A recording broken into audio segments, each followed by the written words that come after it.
सोच कर देखें, खुदाम से यीशु यरूशलेम की तरफ जा रहे हैं। वही यरूशलेम जिसकी प्रभु यीशु भी बात करके गए थे, जिसके बारे में हम कल सीख रहे थे। वो यरूशलेम जहां पर क्रूस उनका इंतजार कर रही है, जहां पर कष्ट उनका इंतजार कर रहे हैं, जहां पर कोड़े उनका इंतजार कर रहे हैं, जहां पर मौकरी यानी शर्मिंदा किया जाना उनका इंतजार कर रहा है। वही शहर जहां पर दर्द है, जहां पर अपमान है, जहां पर उनकी मौत लिखी है। और उस रास्ते पर यीशु रुकते हैं, किसी बहुत बड़ी भीड़ के लिए नहीं, अपने चेलों के लिए नहीं, किसी स्केड्यूल्ड मीटिंग के लिए नहीं, किसी बड़े रिवाइवल कॉन्फ्रेंस के लिए नहीं, दो अंधों की आवाज के लिए। दो अंधों की आवाज के लिए। अब कौन थे ये दो अंधे लोग? जिनकी जिंदगी में अंधेरा, सिर्फ अंधेरा है। ना चेहरे दिखाई देते हैं, ना रास्ते दिखाई देते हैं, और ना कल दिखाई देता है। और ऊपर से लोग इन्हें क्या कहते हैं? हे चुप रहो, शोर मत मचाओ, यीशु के पास जाने का हक तुम्हारा नहीं है। आज की कहानी दो अंधे लोगों की नहीं है। आज की कहानी उन सब की है जिनको दुनिया ने इग्नोर किया, जिनको लोगों ने चुप करवा दिया, और जिनके पास सिर्फ एक ही उम्मीद बची है, खुदावन मसीह यीशु। खुदाम यीशु में आप तमाम मेरे भाई बहनों को सलाम, जय मसीह की, praise the Lord, good morning. मत्ती रचित सुसमाचार में मैं एक बार फिर से आपका स्वागत करता हूं। आज हम सीखेंगे मत्ती अध्याय 20 वचन 29 से लेकर 34 तक को। Matthew chapter 20 verse 29 to 34। तो वचन में क्या कहता है? वचन में कहता है कि प्रभु यीशु जब यरूशलेम के लिए निकले हैं, यरीहो से होकर निकल रहे थे, तो एक बहुत बड़ी भीड़ उनके पीछे थी। लेकिन वहीं पर रोड के किनारे दो लोग बैठे हुए थे, और ये दो लोग नॉर्मल इंसान नहीं है, वो अंधे हैं। उनके पास ना कोई पहचान है, उनके पास ना कोई ताकत है, और ना ही उनके पास नजर है देखने के लिए। सिर्फ एक चीज थी, विश्वास इसके ऊपर जिसको वो अब आवाज देने वाले हैं। जैसे ही उन्होंने सुना कि मसीह यीशु गुजर रहे हैं, तो लिखा है वो चिल्लाए। चिल्लाना मतलब धीरे से बोलना नहीं, चिल्लाना मतलब जोर से चिल्लाना, कहना। क्या कहा इन्होंने? हे प्रभु यीशु, हे दाऊद के पुत्र, हम पर दया करो। 3 स्टेटमेंट, हे प्रभु, दाऊद के पुत्र, तीसरा हम पर दया करो। ये एक बड़ी ही आसान, बड़ी ही सिंपल, बड़ी ही साधारण सी दुआ थी, लेकिन इस साधारण सी दुआ में थियोलॉजिकल डेक्लेरेशन है, मतलब बहुत बड़ी सच्चाई भी छुपी है। सबसे पहले ये कहते हैं प्रभु मतलब उसके पास अधिकार है, वो मालिक है, वो लॉर्ड है, ऑनर है वो। फिर वो कहते हैं दाऊद का पुत्र, वो जानते हैं ये मसीहा है, दाऊद का पुत्र यानी मसीहा है। फिर वो कहते हैं हम पर दया करो। दया मतलब ग्रेस, वो अनुग्रह, वो मर्सी को पुकार रहे हैं, वो अपने अधिकारों को नहीं मांग रहे, वो दया को चाह रहे हैं कि प्रभु हम पर दया कर दो। उन्होंने ये नहीं कहा कि हाँ हम इस लायक हैं, हम इस योग्य हैं कि हमें चंगाई मिले, हम पर दया हो, हम इस योग्य हैं, हमें कुछ अच्छा चाहिए। बस उन्होंने कहा हम पर दया करो। फिर क्या होता है? फिर क्या हुआ कि भीड़ ने इनको डांटा। भीड़ ने डांटते हुए क्या कहा? ए चुप रहो, शोर मत मचाओ, डिस्टर्ब मत करो। भीड़ जा रही है, डिस्टर्ब मत करो। प्रभु यीशु जा रहे हैं, डिस्टर्ब मत करो, रोको मत। बड़े मिशन के लिए वो जा रहे हैं, बड़ी मीटिंग के लिए वो जा रहे हैं। हमारे आज जो चर्च के हालात हैं उसके कॉन्टेक्स्ट में देखें तो ये ऐसे होगा। सर्विस चल रही है, किसी को परेशान ना करो। अभी पास्टर आपको मिल नहीं सकते हैं, वो बिजी हैं, वो प्राइवेट हैं, ऐसे आप मिल नहीं सकते उनको। और नहीं, वो आपके लिए प्रार्थना नहीं कर सकते हैं, ये प्रार्थना का टाइम नहीं है, आपको ये करना होगा, कुछ फॉर्मेलिटीज है उनको पूरा करना होगा, फिर हम प्रार्थना करेंगे आपके लिए। ऐसा कुछ नहीं था प्रभु यीशु के साथ। बस लोग रोकने की कोशिश कर रहे थे इन दोनों को कि तुम यीशु से बात नहीं कर सकते, तुम यीशु से मिल नहीं सकते, तुम यीशु से जो मांग रहे हो वो तुम नहीं पा सकते। वचन में क्या कहता है कि और जोर से चिल्लाए। इन्होंने और जोर से पुकारा मसीह यीशु को, दया के लिए पुकारा इन्होंने। और जब दुनिया चुप करा रही है, विश्वास के कारण ये चुप बैठ नहीं रहे हैं। इनको विश्वास है कि ये प्रभु है, इनको विश्वास है ये दाऊद का पुत्र मसीहा है, इनको विश्वास है कि अनुग्रह भी यही कर सकता है, हमें चंगाई भी यही दे सकता है। और यही पवित्र बाइबल का सबसे पावरफुल लाइन आता है। यहां पर लिखा है कि प्रभु यीशु रुके, प्रभु यीशु खड़े हो गए। ध्यान दो, यरूशलेम पास था, जहां पर जा रहे हैं वो लोकेशन आने वाली है।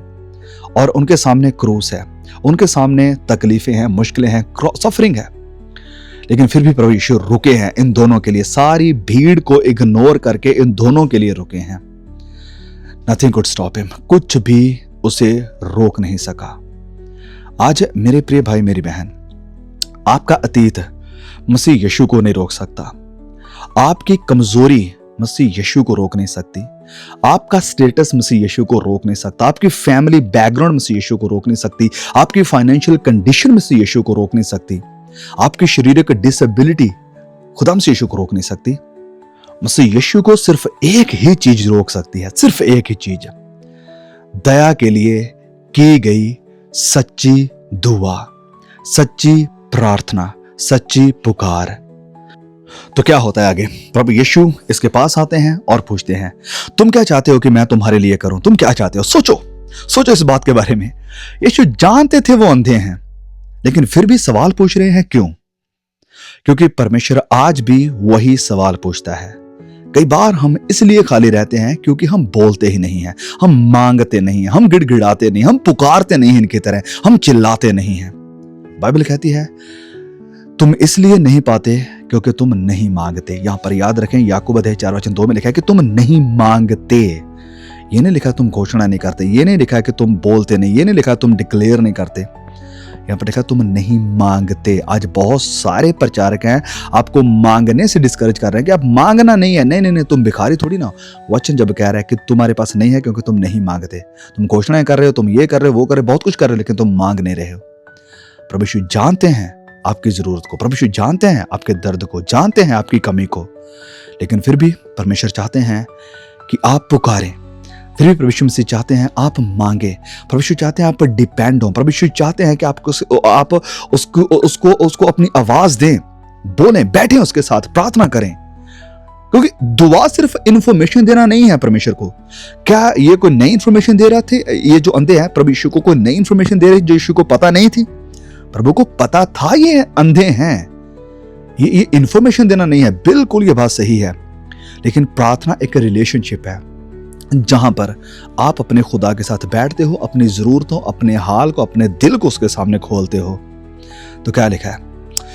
हम जब इस चीज को देखते हैं, उन्होंने कोई बड़ी लंबी प्रार्थना नहीं करी, कोई बड़े बड़े फैंसी शब्दों का इस्तेमाल नहीं किया, बड़े बड़े अच्छे मोटे मोटे थियोलॉजिकल शब्दों का इस्तेमाल नहीं किया। सिर्फ ये कहा, प्रभु हमारी आंखें खुल जाएं।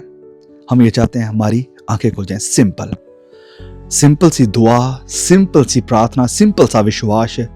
और जो रिक्वेस्ट है बिल्कुल क्लियर है, कोई ड्रामा नहीं, कोई कुछ नहीं। और पवित्र बाइबल क्या कहती है कि यीशु ने दया करके उनकी आंखों को छुआ, दया करके उनकी आंखों को छुआ। दया टच से पहले आती है। जो दया है वो छूने से पहले आती है। और आगे लिखा कि उनकी और वो तुरंत उनकी आंखें खुल गई। उनकी आंखें तुरंत लिखा है खुल गई, तुरंत। कोई डिले नहीं, कोई देरी नहीं, कोई इंस्टॉलमेंट नहीं, कोई EMI नहीं, कुछ नहीं, तुरंत लिखा है।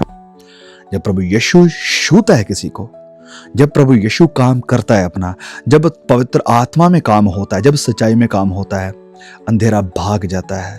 अंधेरा भाग जाता है, चाहे वो आपकी शारीरिक अंधापन हो, चाहे वो आपका आत्मिक अंधापन हो, चाहे वो आपका इमोशनल अंधापन हो। और सबसे इंपॉर्टेंट लाइन मेरे भाई मेरी बहन, इसको याद रखें, इस बात को जो मैं कहने वाला हूं, जो मैं सीखने वाला हूं और जो हम पढ़ने हैं इस वचन से। यहां पर लिखा है कि वो तुरंत उसके पीछे हो लिए। वो प्रभु यीशु के पीछे हो लिए, तुरंत पूछा नहीं, बात नहीं करी, डिस्कशन नहीं करी, तुरंत उसके पीछे हो लिए। सिर्फ हीलिंग नहीं, सिर्फ मिरेकल नहीं, फेलोशिप, मसीह के पीछे चलना। इस चंगाई के बाद अगर आप प्रभु यीशु के पीछे नहीं चल रहे हो तो आपका जो चमत्कार है वो इनकम्प्लीट है, वो पूरा नहीं, वो अधूरा चमत्कार है। और जैसे प्रभु के दास हैं क्लार्क, वो कहते हैं कि जैसे ही अंधों ने अपनी नजर को ले लिया, वैसे ही अपनी आत्मा के लिए उन्होंने प्रभु यीशु के पीछे चलना भी शुरू कर दिया। उन्होंने अपने जीवन को मसीह यीशु को दे दिया, क्योंकि यीशु से उन्होंने अपनी नजर को लिया था। सन ऑफ डेविड, जो दाऊद का पुत्र है, उसके पास आ गए। एक पल भी उन्होंने वेस्ट नहीं किया, उन्होंने नहीं गवाया। वो गुजर रहा है और तुम एटर्निटी की तरफ बढ़ रहे हो। जब तुम उसके पीछे चल रहे हो। आज भी प्रभु यीशु गुजर रहा है।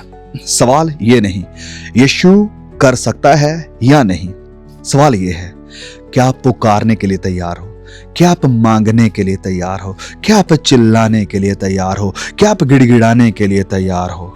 भीड़ आज भी चुप कराएगी। भीड़ कहेगी नहीं नहीं नहीं मांगो मत, भीड़ कहेगी पुकारो मत, भीड़ कहेगी चिल्लाओ मत, भीड़ कहेगी ना ना तुम ये कर लो वो कर लो, यहाँ जाओ वहां जाओ, यीशु को क्यों पुकार रहे हो, यीशु को छोड़ो, यहाँ चले जाओ वहां चले जाओ। बहुत सारी आवाजें आपको रोकने की कोशिश करेंगे। आपका परिवार आपको रोकेगा, आपके माँ बाप आपको रोकेंगे, आपके बेटे बेटियां, आपके बहुत सारे लोग आपको रोक सकते हैं, आपके नेबर, आपके रिश्तेदार आपको रोक सकते हैं। तुम ज्यादा आत्मिक बन रहे हो, तुम बहुत ज्यादा प्रार्थना कर रहे हो। लेकिन अगर आप आज पुकार रहे हैं, अगर आज आप गिड़गिड़ा रहे हैं, अगर आप आज चिल्ला रहे हैं यीशु मुझ पर दया कर, तो याद रखो यीशु आज भी रुकता है। चाहे एक ही हो चाहे दो ही हो, वो एक के लिए भी रुकेगा, वो दो के लिए भी रुकेगा। प्रभु यीशु आज भी पूछता है मैं तेरे लिए क्या करूं। प्रभु यीशु आज भी आंखें खोलता है। प्रभु यीशु आज भी अद्भुत काम करता है। और जो सच में देखता है वो सिर्फ चंगाई को नहीं, वो प्रभु यीशु मसीह को देखता है, उसको फॉलो करता है, उसको फॉलो करता है। खुदाम से यीशु आपको इस वचन के द्वारा बहुत आशीष दे। प्लीज इसे और भाई बहनों तक शेयर करें। हम आपसे दोबारा फिर मिलेंगे एक नए वीडियो के साथ। तब तक के लिए खुदा मुझे, आपको, हम सबको संभाल कर रखे। आमीन। Praise the Lord.